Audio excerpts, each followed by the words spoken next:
Tā izskatās cilvēks, kurš negulēs no 2 naktī. Still fabulous, ja nav. Pagājušajā grūtniecībā es ideāli nometu svaru, kad es pārstāju ēst visus cukurus. Attiecīgi, šoreiz mēs darīsim to pašu. Sāksim ar kafiju. Taisim kafiju. Šī ir pirmā kafija bez cukura. Es sataisīju viņu hardcore, arī bez piena.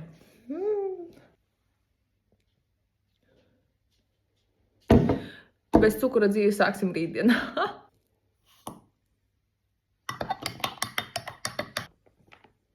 Kā var pateikt, ka Čalis ir vecpuisis, mūsu ģimenes draugs? Kad es biju stāvoklī, uzdāvināju mums šišu. Nedomāju, man nav iebildumu, bet tāda grūtniecei feina dāvana. Kaļians. Un tagad es gaidu, kad es pārstāšu barot ar krūti un es varēšu sākt pīpēt šišu. Tagad kafija ir daudz labāka.